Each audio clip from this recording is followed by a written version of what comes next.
Hello and welcome back to my channel for another Doctor Who collection update. Yes, this is the series where I go through all the releases, new and old, that I've added to my collection in the past month or so. So without further ado, let's get going with the first things I've got to show you this time, which is a couple of issues of Doctor Who magazine. First, we have the most recent special edition, Directing Doctor Who. Now this took me off guard actually when it was released, because the previous special edition of Doctor Who magazine, which was Writing Doctor Who, was only released back in May or June, I think. It's very much in the vein of Writing Doctor Who from earlier in the year, kind of taking you through each era of the show in decade order, chronological order, as there's the 1980s, for example, and just going through how the different methods to shoot the show have evolved over the years, going into quite technical detail sometimes about different cameras and lenses, and just generally the visual look of the show, everything to do with how things look on screen. And it's a really great read, especially, for someone like me who is very interested in this sort of stuff and wants to get into TV and all that sort of stuff. It's just a really great read, and it goes really nicely with that Writing Doctor Who issue from earlier in the year. So definitely, if you have an interest in directing TV and film, what have you, pick this up. You won't regret it at all. Then a more recent edition, we have this month's issue of Doctor Who magazine with a lovely image of the first Doctor, William Hartnell, there on the cover. I love as well how on this cover you've got some actual Doctor Who telesnaps on a cover of a magazine that's in shops. I just think that's absolutely brilliant. I think they're from the Savages. They seem to match an image of telesnaps from the Savages that appears later in the issue. But yes, if you haven't guessed, this issue is primarily based around the missing episodes. So it's got some fantastic articles about different missing episodes. For example, if we just get one there's one about the Savages. And there's a fantastic article by Paul Kirkley called Lost in Space and Time, which is all I've read of the missing episodes coverage so far. But it's a fantastic article basically going into the history of the missing episodes and, when they were returned and why they were junked in the first place and what have you. Really, really great stuff. It kind of gets you feeling a couple of things. It's sort of a real frustration for how these episodes were just heartlessly junked over the years and, back in the 20th century. But also a real sense of adventure when you're reading about the missing episodes that were returned and how they were returned, and the real sense of achievement, I suppose, for the people behind that, and a real respect for them. There's also stuff in here about the current era. There's an article of production notes from Chris Chibnall. There's the missing episodes coverage as well. I haven't read a lot of this so far, but there is also one other thing I do want to highlight, if I can just find it. Another current era themed thing. Black Powder, a new piece of original 30th Doctor prose written by Joy Wilkinson, the writer of The Witchfinders.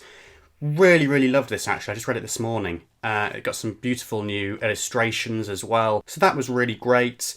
In terms of other stuff, we've got a lovely fact of fiction on the Web of Fear, a fantastic Sufficient Data column, as always, by Simon Gurrier and Ben Morris. I'm not going to show the whole thing or spoil it, pick it up if you want to see, but basically it's an infographic based around all of Doctor Who animations, the history of Doctor Who animations, so it's got every single one, as you'll just be able to glimpse here. It's really fantastic. I love that column so much. I know I waxed lyrical about it in my previous collection update as well, but I just think it's one of the best parts of Doctor Who magazine at the moment. Next month, we have a John Bishop interview to look forward to, the start of the Series 13 hype in Doctor Who magazine. I think that'll be a Out of the TARDIS column, but I'm not entirely sure. But either way, really, really looking forward to that. I'm sort of hoping that John Bishop will be the cover star, actually, of next month's issue. I think that'll be really, really great to see. So that's Doctor Who magazine for another month. Great stuff, as ever, about the missing episodes and about directing Doctor Who. Definitely recommend both of these issues. Pick them up if you can. Next up, we have a Blu-ray release, a Steelbook release, no less. It is one of the recent Doctor Who classic series animation Steelbooks for the missing episodes, and if you've been keeping up to date with recent Doctor Who animation news, you'll probably be able to guess what it is.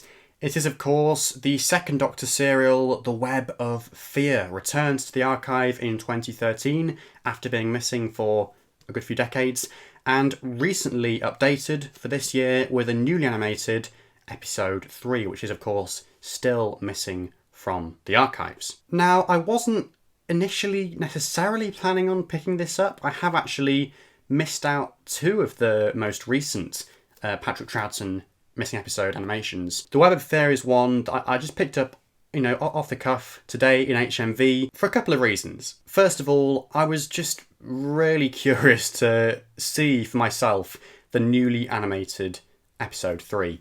It's caused quite a lot of controversy in Doctor Who fandom, I think it would be fair to say, more so than any other Doctor Who missing episode animation release, because this time it's not a 2D release with different assets, different images and stuff put together to make your animation. It actually uses 3D models of the characters and the sets and stuff. The general consensus, I think, is that this format has potential. It's really great for more fluid character movements. It's really great for lighting and sets and stuff.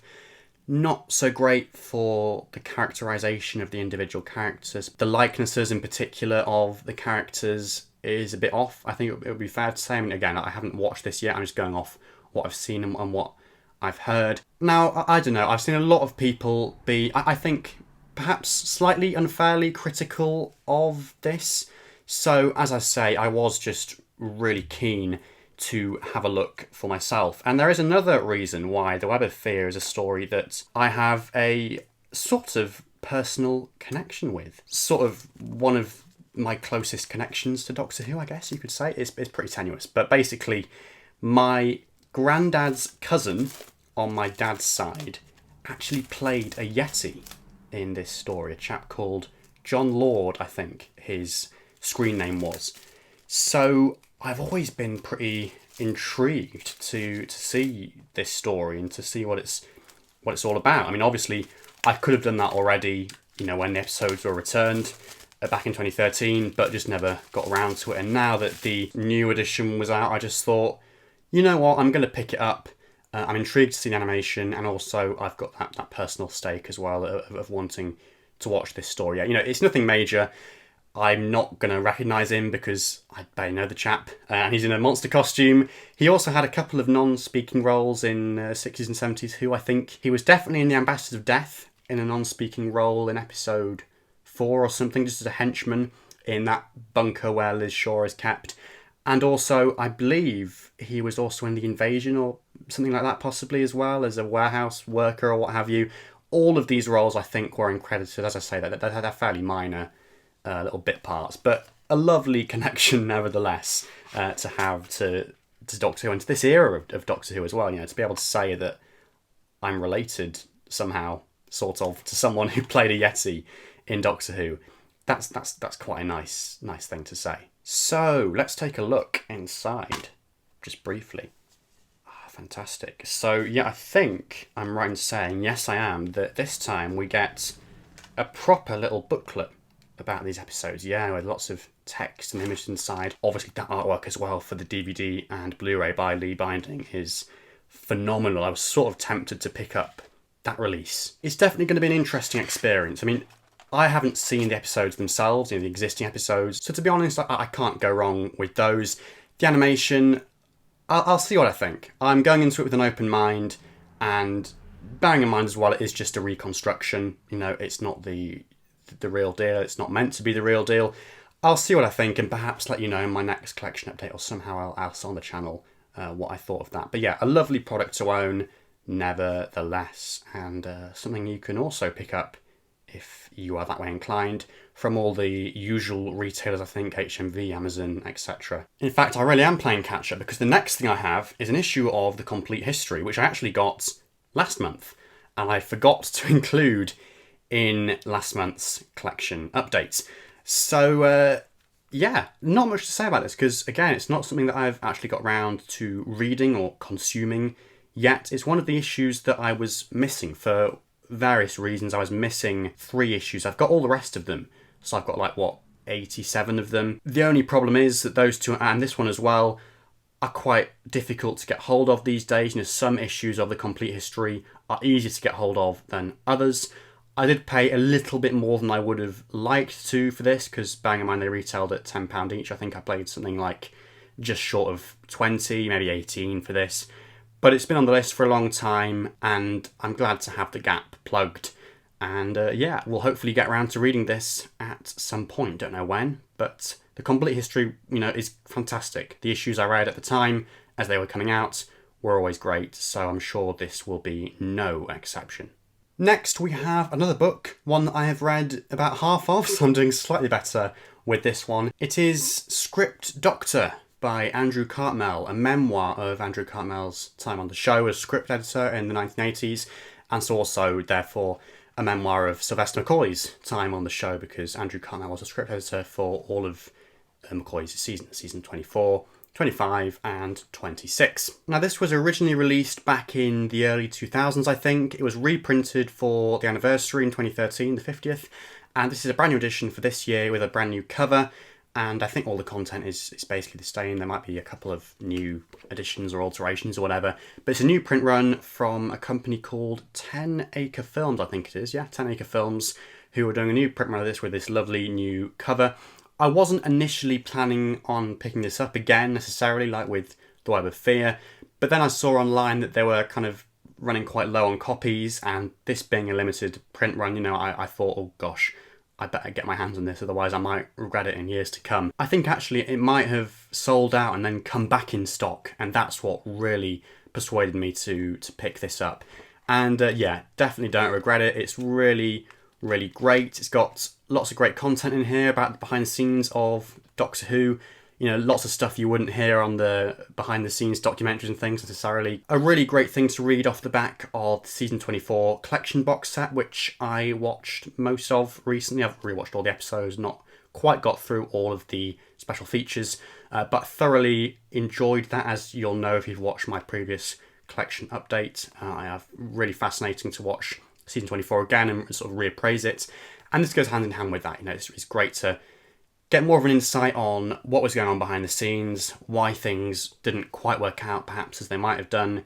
Just a really great read all round if you are, like me, a fan of the 7th Doctor and of this era and want to know a bit more about it. And there was a lovely surprise actually when I received that item in the post, because tucked away in the front cover, included as a special little gift, was this lovely postcard of Sylvester McCoy as the 7th Doctor from the season 26 collection Blu-ray box set artwork. Great to have this, especially because on the other side of this there is a squiggle.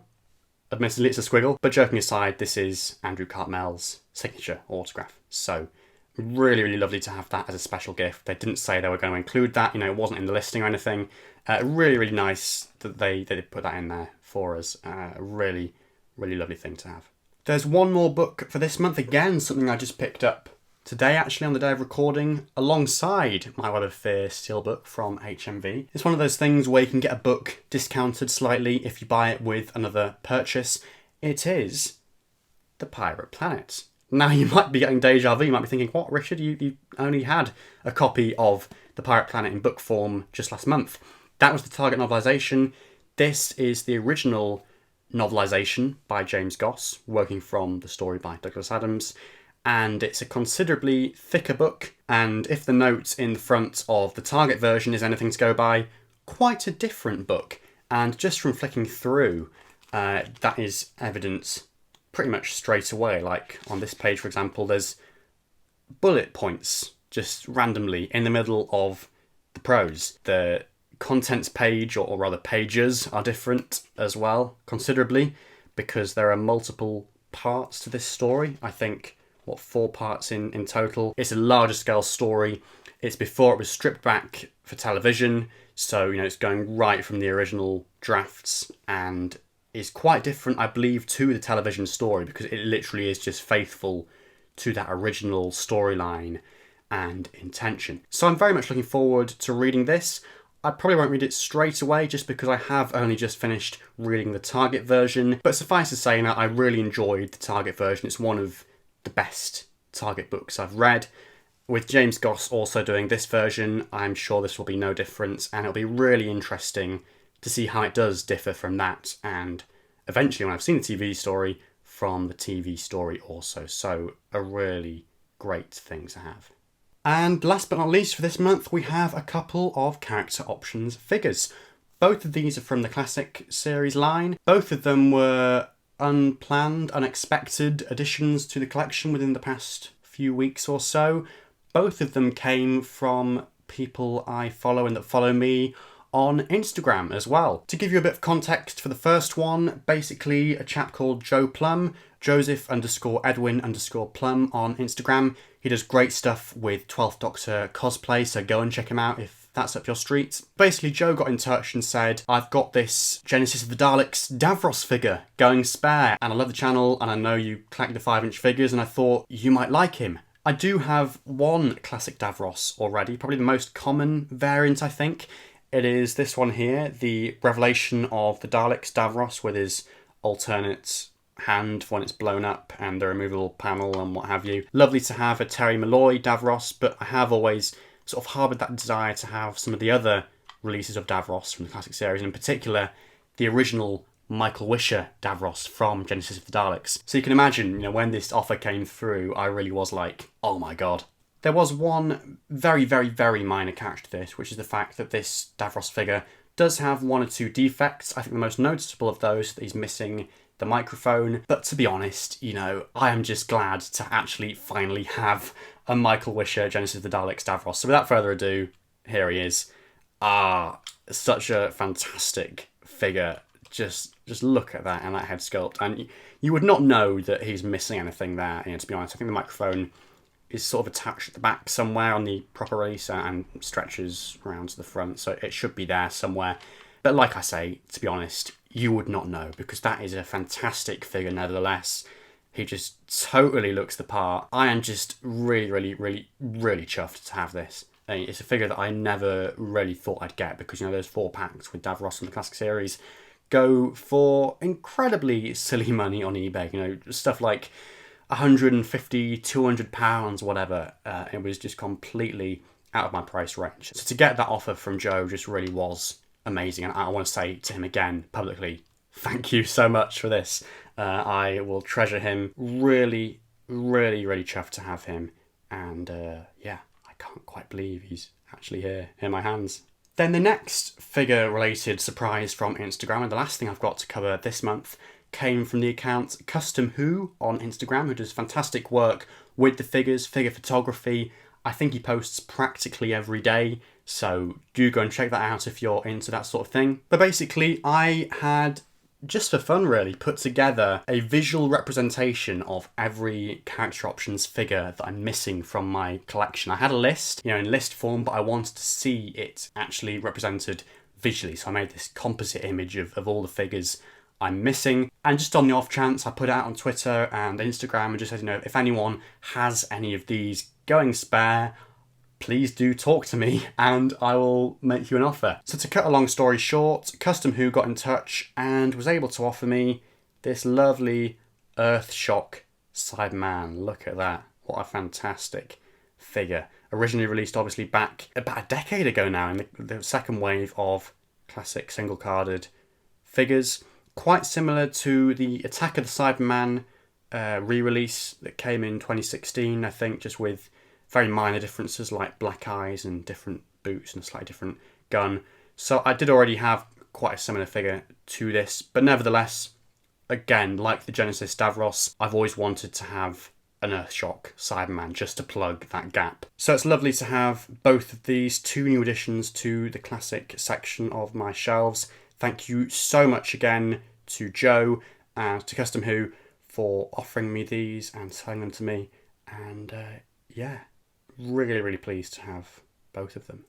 So there we have all of the new additions to my collection for August 2021. If you've picked up any of the new releases here, like Web of Fear and Script Doctor, or any of the old ones like the Pirate Planet or the 2 figures, please do let me know your thoughts on them in the comments section below. I'd also love to hear your collection updates in the comments below. What have you added to your collection in August 2021? Maybe some of the stuff here, maybe some stuff that I've not. Whatever the case, be sure to let me know down in the comments. I really hope you enjoyed this video. I really hope you're enjoying the collection updates as a whole. This is the 3rd one I've done. I really, really enjoy making them, and I'm glad they've gone down as well as they have done, and will continue to make them every month for the foreseeable future. Please subscribe if you're new, like the video if you enjoyed it, and I think that's just about everything. So thank you so much for watching once again, and goodbye for now.